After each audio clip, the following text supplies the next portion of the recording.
My name is Alex Monroe. I'm a private detective. Been one for almost 10 years now. People call me when the police can't or won't help. Most cases are predictable: cheating spouses, missing persons, corporate espionage. But every now and then, I get one that sticks with me, the kind that keeps you awake long after the case is closed. This was one of those cases. I got the call at 7:42 a.m. A wealthy businessman, Victor Hensley, found dead in his mansion. The kind of case the media would eat up. High-profile cases like these bring headaches, but they also pay the bills. I drained the last of my coffee, grabbed my coat, and headed out. By the time I arrived, the Hensley estate loomed against the cloudy sky like something out of a movie. Iron gates, security cameras at every angle. The kind of place where nothing, and no one, gets in without permission. But somehow, someone had. Detective Moore met me at the door. He was old school, gruff, no patience for nonsense. We'd crossed paths before. He didn't like private detectives. I didn't blame him. Guys like me made his job harder. "You're late, Monroe," he said, stepping aside. "I like to make an entrance," I shot back. "Walk me through it."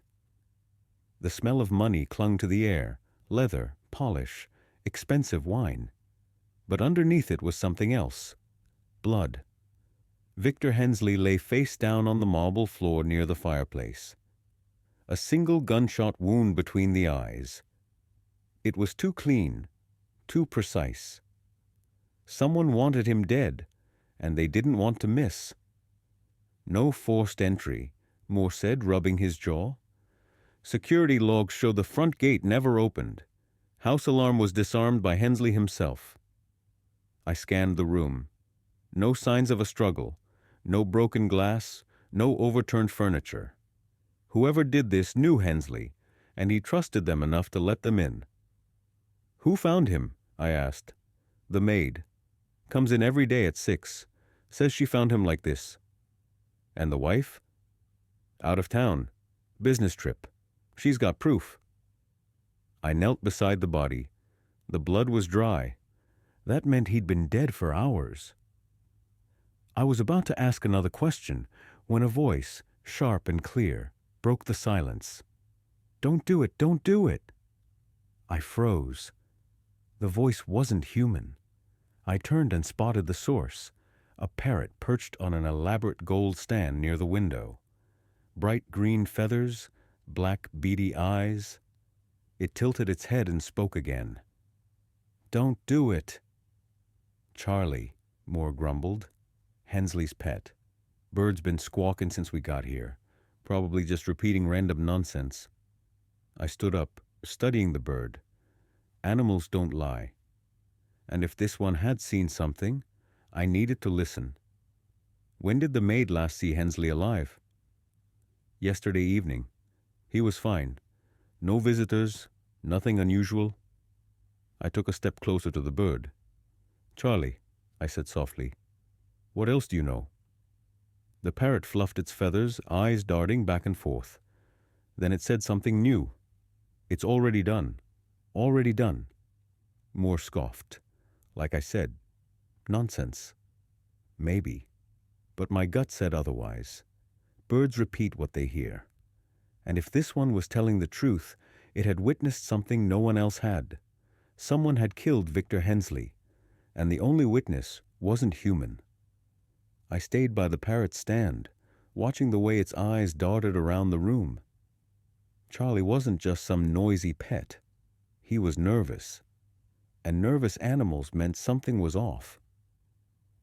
I turned back to Moore, who was busy flipping through his notepad. "The maid. Did she touch anything?" He shook his head. "Says she called 911 the second she saw him. Forensics already swept the place. No prints besides the usual." "No sign of the gun?" "Nothing. Killer took it with them. Clean job." I scanned the room again, but my focus kept drifting back to the bird. If Charlie had heard something, I needed to know what. I crouched back down in front of him. "Charlie," I said quietly, "what else did you hear?" The bird tilted its head, feathers ruffling. For a moment it was silent. Then its beak opened again. "It's too late, it's too late." A chill crept down my spine. Someone in this house had spoken those words, and the bird had remembered every single one. "You sure about the wife's alibi?" I asked, standing up. "Boarded a flight to Chicago yesterday. Landed late last night. Got the timestamps to prove it," Moore said. "You think she hired someone?" "Maybe." I wasn't ruling anything out. In my experience, love and money were the deadliest motives, and Victor Hensley had plenty of both. I walked over to the French doors that led to a sprawling garden. The locks were still engaged.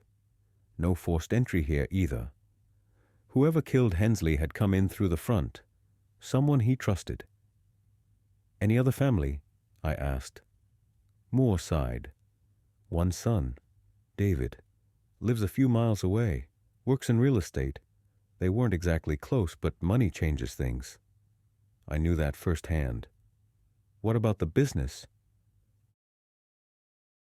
Hensley was the CEO of Hensley International, big pharmaceutical firm. Rumors say he was pushing for some corporate shakeups. Board wasn't happy. A wealthy man with enemies at home and at work. This case was turning into a puzzle with too many pieces. I glanced back at Charlie. The bird was still fidgeting, claws gripping the gold perch tight. I reached into my coat pocket, pulled out a notebook, and scribbled down the phrases. "Don't do it." "It's already done." "It's too late." 3 simple phrases, but I knew they meant something. "Mind if I take the bird?" I asked. Moore raised an eyebrow. "Seriously?" "I've got a feeling he knows more than he's saying." He let out a grunt. "Knock yourself out. Maybe he'll sing you a song while you work." I called an animal handler I trusted and arranged for Charlie to be taken to my office. If he had more to say, I wanted to be the one listening. Before leaving, I did another sweep of the house. Nothing felt out of place. No signs of struggle. No signs of panic. Victor Hensley had let his killer walk right through the door. But then, near the corner of the study, I found something. A small torn corner of paper, half tucked beneath the edge of a leather chair. I fished it out carefully. It was crumpled, but one word stood out in bold black ink. Inheritance. A cold weight settled in my stomach. Money. It always came back to money. I pocketed the note and took one last look at the scene. Hensley's blood still stained the marble floor, and the mansion, for all its luxury, felt empty, lifeless. But someone out there had wanted Victor dead badly enough to walk into his fortress and pull the trigger. And I was going to find out who. By the time I got back to my office, the sun was pushing through the morning haze. I dropped my coat over the chair and set Charlie's cage on my desk. The parrot shuffled on his perch, ruffling his green feathers like he owned the place. I leaned back, staring at the bird. "All right, Charlie," I said. "Let's talk." He tilted his head, black eyes glinting. For a moment, nothing. Then that same eerie phrase echoed again, soft, almost like a whisper. "It's already done." I grabbed my notepad and flipped back to my notes. Between the strange phrases and the torn paper with inheritance scribbled across it, something wasn't adding up. Victor Hensley had plenty of enemies, but this felt personal. Too personal. I dialed the son, David Hensley. When you investigate cases like these, you learn to watch how people react. Grief is messy, unpredictable, but guilt? Guilt leaves fingerprints. He answered on the 3rd ring. His voice was calm, too calm. "This is David. This is Alex Monroe. I'm investigating your father's death." I need to ask you a few questions. A long pause. I already told the police everything. That's fine, I said, keeping my voice easy. But I'm not the police. I hear things they don't. You want to talk, or should I keep digging? Another pause, shorter this time. Fine. I'm at my office. Come by. I didn't waste time. David's office was sleek. Glass, steel, everything sharp around the edges. He looked the part, too. Dark suit, neatly trimmed beard, the kind of man who measured his words carefully. He barely glanced up as I walked in. I assume you're not here to sell me insurance, he said dryly. I took a seat across from him. When was the last time you spoke to your father? He leaned back, folding his arms. About a week ago. We weren't close. Why's that? He let out a humorless chuckle. Because Victor Hensley loved power more than people. You don't grow a billion-dollar empire without making enemies, including your own family. That didn't surprise me. Your father was making changes at the company. Some people say they weren't popular. His jaw tightened. That's an understatement. He wanted to cut the board's bonuses, said they were bleeding the company dry. And what about you? I asked, watching his reaction. Did you stand to lose anything? A flicker of something. Anger? Fear? Crossed his face. But it was gone before I could pin it down. I don't need his money, he said. I built my own career. If you're looking for someone with a motive, try the people who depended on him. I didn't. That's when I pulled out the torn slip of paper from my pocket and set it on his desk. This mean anything to you? His face went pale. Where did you find that? In your father's study. He didn't speak for a moment. Then quietly he said, he was rewriting his will. That got my attention. And? He was cutting my stepmother out of it. She didn't know yet, but if he signed the new documents, she wouldn't get a cent. I leaned forward. When was he supposed to sign them? Yesterday, David said. His voice was tight. The day he died. My gut twisted. A man about to rewrite his legacy. A wife about to lose everything. And now, a body lying cold on a marble floor. Where is she now? I asked. Still in Chicago, he said. But if you ask me, she had the most to lose.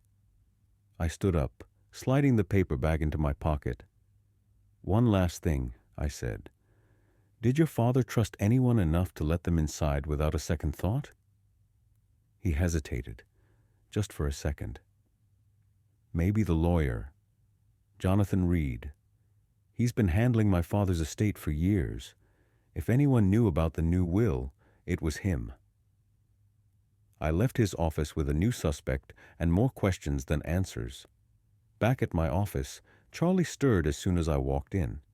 The bird's beady eyes followed me as I sat down. Charlie, I murmured, who did this? He let out a sharp squawk, then repeated something new, something that froze me in place.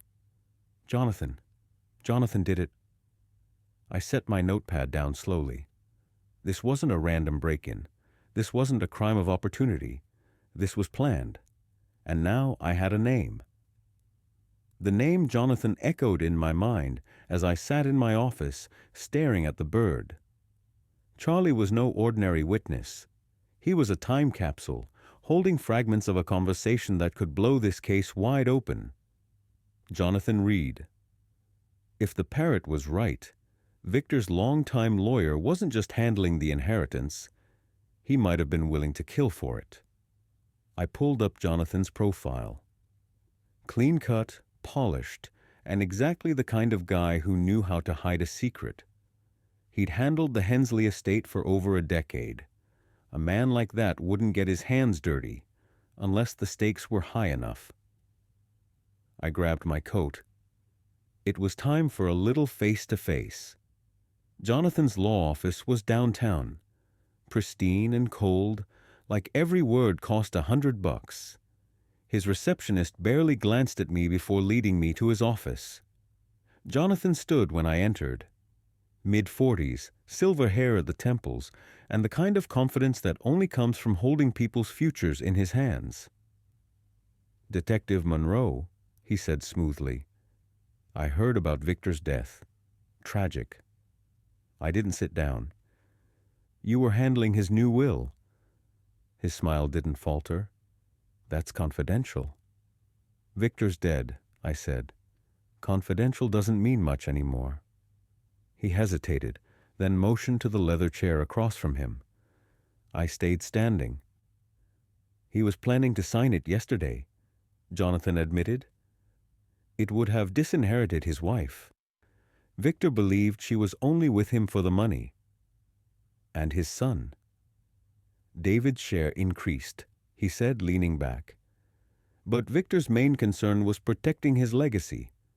He wanted control, even after death. I watched him closely. "Did you tell anyone about the changes?" His expression remained smooth, but his fingers tapped lightly against his desk. A nervous tick. "Only Victor and myself knew the final details." A lie? Someone else had known. Someone had killed Victor before those changes became legal. "And if the new will wasn't signed?" I pressed. His lips curved into a thin smile. "The previous will stands. His wife inherits almost everything." Bingo. "And where were you last night, Mr. Reed?" "I was at a charity event," he said without missing a beat. "Plenty of witnesses." I pulled the torn slip of paper from my pocket and laid it on his desk. "Ever seen this?" His face finally changed, just a flicker of tension. "Where did you get that?" "In Victor's study. Looks like someone didn't want him to sign those papers." His jaw tightened. "I left the new documents with him the night before. If someone knew about them, it wasn't because of me." I leaned forward. "And yet here we are. Victor's dead. The new will unsigned. And the wife. You just made her a very rich woman." Jonathan's cool facade cracked. "You think I had something to do with this?" "I think you knew how much was on the line," I said. "And I think there's more you're not telling me." I turned to leave, but stopped at the door. "One last thing. Do you know anything about a parrot?" His eyebrows knitted together. "Parrot?" "Victor's bird. It talks more than you do." A flicker of something, discomfort, crossed his face. "I'm not a fan of animals." I nodded slowly. "That makes two of us." As I left, I couldn't shake the feeling that Jonathan Reed was hiding something. But what? And why was Charlie pointing the finger directly at him? Back at my office, Charlie was restless. His claws scraped against the metal perch, his wings twitching like he knew something I didn't. I settled into my chair. "All right, buddy," I said. "Let's hear it again." The bird cocked his head. For a moment, nothing. Then, in a voice chillingly calm, he repeated the words, "Jonathan did it. It's too late." I scribbled down the phrase again, my gut twisting. If Charlie's memory was right, then Jonathan wasn't just a suspect. He was the only person who could have known everything. But there was one problem. His alibi was airtight, and I wasn't about to let this case slip through my fingers. Jonathan Reed's name was stuck in my head like a bad tune. Charlie had said it, clear as day, but something still wasn't fitting right. An airtight alibi doesn't crack easily, and Jonathan was too smooth to leave loose ends. Either the bird was wrong, or someone wanted me to believe he was guilty. I needed another angle. Pulling out my phone, I dialed Detective Harris, my old friend on the force. If anyone could poke holes in Jonathan's alibi, it was him. He answered on the second ring. "Monroe," he said, "you work in the Hensley case?" "Yeah," I replied. "I need you to check something. Jonathan Reed says he was at a charity event last night. Can you confirm it? Consider it done, Harris said. But don't get your hopes up. Guys like him cover their tracks. I hung up and leaned back, my eyes drifting to Charlie. The bird had stopped pacing and was watching me with eerie calm. He knew something. I just had to figure out how to unlock it. You're the only witness, pal, I muttered. So, what else did you hear? Charlie tilted his head and let out a squawk. For a long minute, I thought that was all he had left to say. But then, soft and almost mechanical, he spoke again. She said, "It has to be tonight." I froze. She? My mind raced. Who's she, Charlie? But the bird didn't answer. I grabbed my notes. David had said Victor's wife didn't know about the new will. But what if he was wrong? If she found out her inheritance was about to disappear, that gave her a damn good reason to act fast. I pulled up her information. Victoria Hensley. She was Victor's second wife, 20 years younger, and according to the papers, had married him just 3 years ago. No prenup. If the new will had gone through, she'd be out on the street. I dialed her number. It rang 4 times before a smooth, detached voice answered. Victoria Hensley speaking. Mrs. Hensley, this is Detective Alex Monroe. I'm investigating your husband's death. I need to ask you a few questions. A pause, just long enough to raise suspicion. I already spoke to the police. I'm not the police, I said, keeping my voice calm. And this won't take long. Another pause. Fine, I'm at home. On my way. I grabbed Charlie's cage and hit the road. Victoria Hensley's estate was a modern glass palace perched on the edge of the city, cold, sterile, and as empty as I expected. When she opened the door, I knew right away. This wasn't a grieving widow. She was too composed, too polished. Grief makes a mess of people, but Victoria? Not a hair out of place. Detective Monroe, she said, stepping aside. Her voice was smooth as silk. Come in. I carried Charlie in, setting his cage on a marble counter. The place smelled like expensive perfume and emptiness. I'm sorry for your loss, I said, though we both knew I didn't mean it. Thank you, she said quietly, but her face didn't show a flicker of pain. I can't believe he's gone. Must have been a shock, I said, watching her closely. Especially since he was planning to change his will. Her smile thinned. I have no idea what you're talking about. Funny, I said, pulling out the torn slip of paper. Because I found this in his study. Looks like he was about to cut you out. She stared at the paper, her knuckles tightening against the counter. Victor was always making threats, she said finally. But he never would have gone through with it. Maybe, I said, but someone made sure he didn't get the chance. Her eyes flashed, just for a second, anger or fear. Hard to tell the difference sometimes. I gestured toward Charlie. You know this bird? Her face paled. Victor adored that bird, she said, her voice quieter now. He said it was smarter than most people he knew. I opened the cage. Charlie flapped his wings and hopped onto my hand. He's been talking, I said, and he mentioned something interesting, something about a woman saying, "It has to be tonight." Victoria's composure cracked. What are you implying? I stepped closer. I think you knew about the new will, and I think you wanted to stop it before it was too late. Her breath hitched, just a little, enough to know I was getting close. Where were you last night, Mrs. Hensley? I asked softly. I was here, she stammered. Alone. A lousy alibi. Convenient. And unless I could crack it, I had nothing to hold her on. Charlie stood in my hand, his beady eyes fixed on Victoria. Then, in a voice that chilled me to the bone, he spoke again. Victoria. No, please. The blood drained from her face. I leaned in, voice low. You were there, weren't you? She opened her mouth to protest, but no words came out. I wasn't done. Here's what I think. Victor trusted you. Enough to let you in without a second thought. You knew about the new will, and you knew that once he signed it, your life of luxury was over. Her hands trembled slightly as she clutched the edge of the counter. You told someone, or maybe you did it yourself. My voice dropped to a whisper. Did you kill your husband, Mrs. Hensley?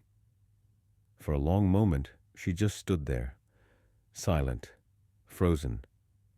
Then, just as she opened her mouth to speak, my phone buzzed. A message from Detective Harris. Jonathan's alibi checks out. No holes. But get this. Victoria's car was spotted near Victor's house last night. No good reason why. I slipped my phone back into my pocket and met Victoria's wide-eyed stare. I had her. And she knew it. Victoria's face had lost all its color. For a moment, the only sound in the room was the faint rustle of Charlie's wings. She knew I had her cornered, and there was no elegant way out. I stepped closer. Your car was seen near Victor's house last night. Want to explain why? She swallowed hard, trying to regain her composure.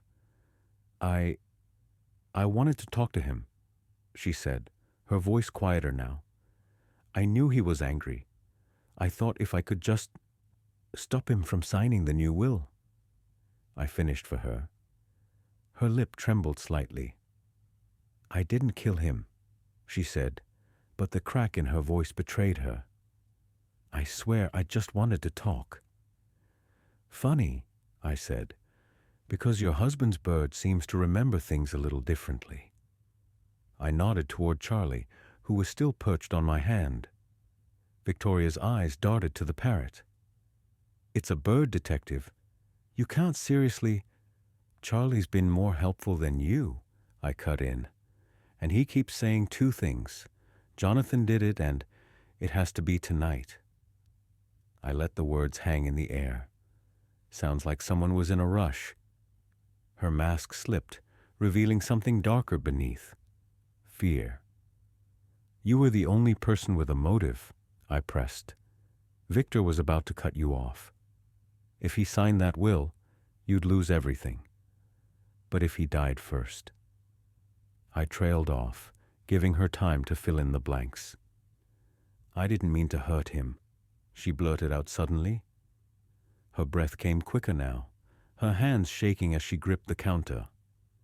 I only wanted to stop him, to make him listen. I stayed silent. Let the guilt do its work. Tears welled in her eyes, but I wasn't buying the act. I'd seen real grief before, and this wasn't it. I went there to talk, she said again, as if saying it enough times would make it true. But he was so angry, he wouldn't listen. I saw the papers on his desk, and I just... Her voice broke. You panicked, I said quietly, and you made sure he never signed those documents. She nodded weakly, the truth spilling out now like a dam breaking. I didn't mean to. But when he grabbed the phone, I thought he was going to call the lawyer. I couldn't let him do it. Her words trembled in the air. I pushed him. He fell. And then he wasn't moving. And the bird? I asked. I didn't realize he was watching, she said, her voice barely above a whisper. When he started repeating what I said, I tried to silence him, but he wouldn't stop. Her hands clutched at her chest like the weight of the truth was crushing her. I left before anyone could see me. I pulled out my phone and dialed Harris. I need a squad car at Victoria Hensley's residence, I said, keeping my voice steady. We have a confession. Victoria's shoulders sagged as the reality sank in. The life she'd killed for was gone, and all it took was a parrot to unravel her carefully built lie. I secured Charlie back in his cage while we waited. He tilted his head at me, almost like he knew he'd solved the case. "Good job, buddy," I said quietly. "You did better than half the force." When the officers arrived to cuff her, she didn't resist. Her perfect facade was shattered. No amount of wealth could save her now. As they led her away, I turned to Charlie. "Looks like you're the real detective here," I said with a smirk. The bird ruffled his feathers, and in a perfect imitation of my voice said, "Case closed." I laughed under my breath. "Yeah, case closed." And just like that, another case was wrapped. No secret stays hidden forever, not when the walls have ears, or in this case, feathers.